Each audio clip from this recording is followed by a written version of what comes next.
ಯಾರು ವಿನ್ನರ್ ಆಗ್ಬೋದು, ಯಾರು ರನ್ನರ್ ಆಗ್ಬೋದು ನಿಮ್ಮ ಅನಿಸಿಕೆ ಪ್ರಕಾರ? ಇಲ್ಲ, ಆ ಐಡಿಯಾಸ್ ನನಗೆ ಇನ್ನೂ ಇಲ್ಲ. ಯಾಕಂದರೆ ಇದು ಎಕ್ಸ್ಪೆಕ್ಟ್ ದ ಅನ್ಎಕ್ಸ್ಪೆಕ್ಟೆಡ್ ಸೀಸನ್. ಬಹುಶಃ ಬೇರೆ ಯಾವ ಸೀಸನ್ ಆದರೂ ದಿಢೀರ್ ಅಂತ ನಾವು ಹೇಳ್ಬೋದಾಗಿತ್ತೋ ಏನೋ. ಆ್ಯಂಡ್ ನಿನ್ನೆಯ ಪ್ರೋಮೋದಲ್ಲಿ ಸುದೀಪ್ ಸರ್ ಸ್ಪಷ್ಟವಾಗಿ ಹೇಳಿದ್ದಾರೆ, ವಿನ್ನರ್ಗೂ ರನ್ನರ್ಗೂ ತುಂಬ ಕಡಿಮೆ ಅಂತರ ಇದೆ ಅಂತ. ಸೊ ಆ ಕಡಿಮೆ ಅಂತರ ಇದೆ ಅಂತ ಹೇಳಿರೋದು ಒಂದು ರೀತಿಲಿ ಆತಂಕನ ಸೃಷ್ಟಿ ಮಾಡ್ತಾ ಇದೆ. ಸೊ ಯಾರು ವಿನ್ ಆದರೂ ಖುಷಿನೇ ನನಗೆ. ಒಂದು ಕಡೆಯಲ್ಲಿ ರಕ್ಷಿತ್ ಶೆಟ್ಟಿ ಕರಾವಳಿಯವರು, ನೀವು ಕೂಡ ಕರಾವಳಿಯವರು, ಬಿಗ್ ಬಾಸ್ ಸ್ಪರ್ಧಿ ಆಗಿದ್ರಿ, ವೈಲ್ಡ್ ಕಾರ್ಡ್ ಎಂಟ್ರಿಯನ್ನು ಪಡೆದುಕೊಂಡಿದ್ದೆ. ರಕ್ಷಿತಾ ಶೆಟ್ಟಿ ಬಗ್ಗೆ ಒಂದೆರಡು ಮಾತು ಹೇಳೋದು. ರಕ್ಷಿತಾ ತುಂಬ ಕ್ಲೋಸ್ ಆಗಿದ್ದಿದ್ದು, ನಾನು ಅದನ್ನೇ ಹೇಳ್ತಿದ್ದೆ. ಮನೇಲಿ ನನಗೆ ಸೂರಜು, ರಘು ಸರ್ ಬಿಟ್ಟರೆ ತುಂಬ ಕ್ಲೋಸ್ ಆಗಿದ್ದಿದ್ದು ರಕ್ಷಿತಾ. ನಮ್ಮದೇ ಒಂದು ಕಿಚನ್ ಟೀಮ್ ಇತ್ತು. ನಾವು 4 ಜನ ಎಲ್ಲ ರೀತಿ ತಲಹರಟೆ ಮಾಡ್ತಿದ್ವಿ ಕಿಚನಲ್ಲಿ. ನೈಟ್ ಕಿಚನ್ ಅಂತ ಓಪನ್ ಮಾಡ್ಕೊಳ್ತಿದ್ವಿ. ಇದು ನಾವು 4 ಜನರು ಮಾಡ್ತಾಯಿದ್ದು ಕಿತಾಪತಿಗಳಷ್ಟಿತ್ತು.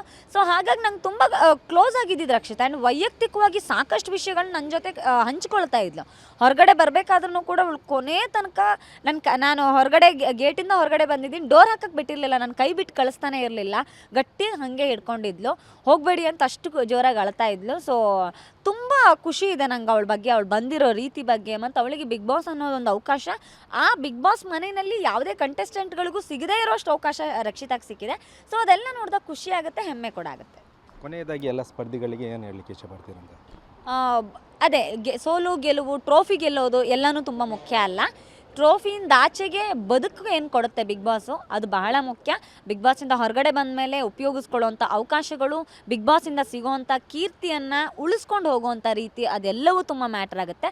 ಸೊ ಆ ವಿಚಾರದಲ್ಲಿ ಎಲ್ಲ ಸ್ಪರ್ಧಿಗಳು ಗೆಲ್ಲಿ ಅಂತ ನಾನು ಆಶಿಸ್ತೀನಿ.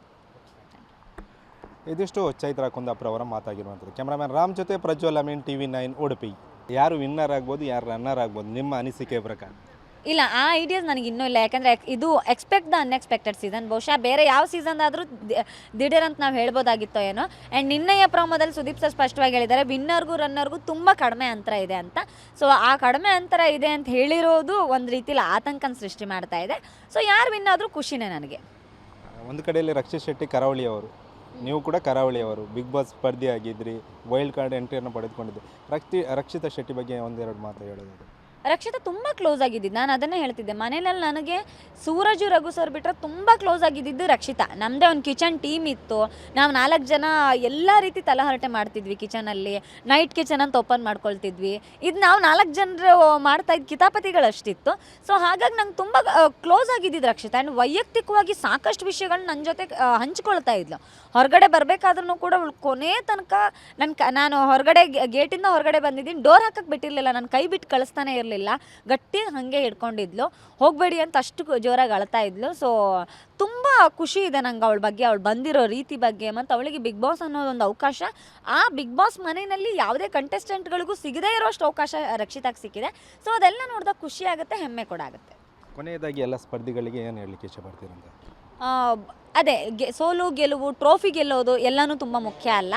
ಟ್ರೋಫಿಯಿಂದ ಆಚೆಗೆ ಬದುಕು ಏನು ಕೊಡುತ್ತೆ ಬಿಗ್ ಬಾಸು, ಅದು ಬಹಳ ಮುಖ್ಯ.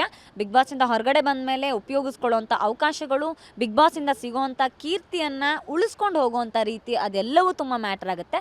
ಸೊ ಆ ವಿಚಾರದಲ್ಲಿ ಎಲ್ಲ ಸ್ಪರ್ಧಿಗಳು ಗೆಲ್ಲಿ ಅಂತ ನಾನು ಆಶಿಸ್ತೀನಿ. ಇದಿಷ್ಟು ಚೈತ್ರಾ ಕುಂದಾಪುರ ಅವರ ಮಾತಾಗಿರುವಂಥದ್ದು. ಕ್ಯಾಮ್ರಾಮನ್ ರಾಮ್ ಜೊತೆ ಪ್ರಜ್ವಲ್ ಅಮೀನ್, TV9 ಉಡುಪಿ.